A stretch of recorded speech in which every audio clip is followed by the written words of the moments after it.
জিলা সংখ্যালঘু ছাত্ৰ ইউনিয়নে আজি 2 ঘণ্টীয়া প্ৰতিবাদ আজি বিলাসীপাৰা সমজিলাৰ কাৰ্যালয়ৰ সন্মুখত কৰিছে। আজি আমচুৰ দাবী হৈছে যোৱা কিছুদিন আগত অসম চৰকাৰৰ গৃহ বিভাগে ৰাজ্যপালৰ দ্বাৰা এখন নটিফিকেশ্যন জাৰি কৰিছে যে আজি চাপৰ থানা এলেকাৰ কিছু সংখ্যক গাঁও আজি বিলাসীপাৰা থানাৰ অন্তৰ্গত কিছুসমূহ গাঁও গৈৰীপুৰৰ থানাৰ অন্তৰ্গত কিছুসমূহ গাঁও কৰ্তন কৰি আজিৰ বিশিং জৰুৱা সমষ্টিৰ অৱস্থিত ফকিৰগঞ্জ থানাত তেওঁলোকে অন্তৰ্ভুক্তি কৰিছে। আজি এই গাঁওসমূহৰ মাটিকালি আজি 63টা ৰেভিনিউ ভিলেজ প্ৰায় 1,10,000 জনসংখ্যা এইসকল মানুহক কৰ্তন কৰি ফকিৰগঞ্জত অন্তৰ্ভুক্তি কৰিছে। আজি আমাৰ দাবী হৈছে যে এই অঞ্চলৰ মানুহখিনি যদি ফকিৰগঞ্জত যাব লগা হয়, মাজত এখন ব্ৰহ্মপুত্ৰ নদী আছে, নদীখনত কোনো যাতায়াতৰ ব্যৱস্থা চৰকাৰে কৰিব পৰা নাই। আজি নাৱেৰে যাতায়াত কৰিব লাগিব। এই অঞ্চলৰ মানুহ কিবা এটা ভেৰিফিকেশ্যনৰ কাৰণে ফকিৰগঞ্জ যদি যাব লগা হয় 3 দিন আপ ডাউন কৰিব লাগিব। গতিকে চৰকাৰে এই ক্ষেত্ৰত কোনো ধৰণৰ বিহিত ব্যৱস্থা গ্ৰহণ নকৰি হঠাৎকাৰীভাৱে গৃহ বিভাগে যি দায়িত্ব ল'ব লাগিছিল তেওঁলোকে লোৱা নাই।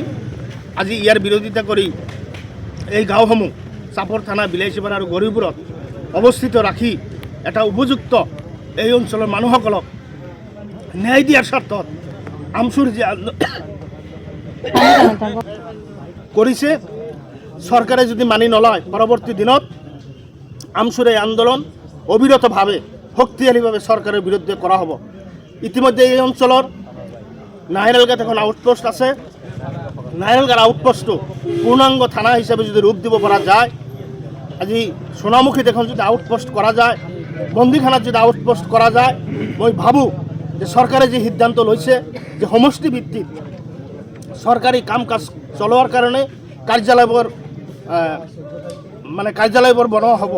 এই ক্ষেত্ৰত বিলাসীপাৰাৰ গাঁওসমূহ কৰ্তন কৰা, চাপৰৰ গাঁওসমূহ কৰ্তন কৰা, গৈৰীপুৰৰ গাঁওসমূহ কৰ্তন কৰা, যদি এই অঞ্চলতে যদি পূৰ্ণাংগ পৰ্যায়ৰ এখন নতুন থানা স্থাপিত কৰি ৰাইজসকলক যদি ন্যায় দিয়ে, তেতিয়া আমি নিশ্চয় চৰকাৰক ধন্যবাদ জনাম। আৰু যদি চৰকাৰে এই অঞ্চলক যদি অৱজ্ঞা কৰে তেনেহ'লে চৰকাৰৰ বিৰুদ্ধে এই আন্দোলন অব্যাহত থাকিব। কেইটামান গাঁও কাটি লৈ ফকিৰগঞ্জ থানাৰ অন্তৰ্গত কৰাত আমি আমচুৱে তীব্ৰ বিৰোধিতা কৰিছোঁ এই সিদ্ধান্তৰ। কাৰণ আপোনালোকে জানে যে চাপৰৰ পৰা যদি কোনোবা মানুহ এজনৰ কিবা পুলিচ ষ্টেচনত ভেৰিফিকেশ্যন কৰিবলৈ যাব লাগে তেনেহ'লে এই চাপৰৰ পৰা প্ৰায় 170 কিলোমিটাৰ গোৱালপাৰা হৈ আমাৰ সেই ফকিৰগঞ্জত যাব লাগিব, নতুবা আমি চাপৰৰ পৰা ধুবুৰী যাব লাগিব, ধুবুৰীৰ পৰা এখন ফেৰী ভাড়া কৰি লৈ আমি ফকিৰগঞ্জ যাব লাগিব। আৰু ইয়াত সময় লাগিব প্ৰায় এদিন। তাৰ পিছত এদিন কাম কৰাৰ পিছত তাৰ পিছদিনাখন আকৌ ঘূৰি আহিব লাগিব চাপৰত। আৰু বৰ্তমান যিসকল গাঁও আছে চাপৰ থানাৰ পৰা 1 মিনিটত মোটামুটি ধৰি লওক 200 মিটাৰ 3 মিটাৰ দূৰত্বত সেই গাঁওবিলাক অৱস্থিত। গতিকে আমি এই সিদ্ধান্তত বিলাসীপাৰা জিলা আমচুৱে তীব্ৰ বিৰোধিতা কৰিছোঁ। যদি এই চৰকাৰখনে ভাবিছে যদি ৰাইজৰ সেৱাৰ্থে যদি এইবিলাক কৰিছে তেনেহ'লে এইবিলাক কৰিব নালাগে। এইটো সেৱাৰ বিপৰীতে ৰাইজক মাথমাৰ মৰা হ'ব। কাৰণ এই কিবা এটা আৰক্ষীৰ কিবা প্ৰয়োজন হ'লে আমাৰ 3 ঘণ্টাৰ পৰা প্ৰায় 7 ঘণ্টামান সময় লাগিব। আজি আপোনালোকে চাওক চাপৰৰ যিটো নেশ্যনেল হাইৱে, চাপৰ বাজাৰৰ যিটো পাটাদিত, তাতে যদি ট্ৰাফিক দিব লগা হয় কিবা কাৰণত যান জঁটৰ কাৰণে, সেই ফকিৰগঞ্জৰ পৰা ট্ৰাফিক আনি ইয়াত দিব লাগিব। সেই আৰক্ষীজন আহোঁতে মিনিমাম 12 ঘণ্টা সময় লাগিব, আৰু ইয়াত চাপৰৰ পৰা 1 মিনিটত পাই যাব।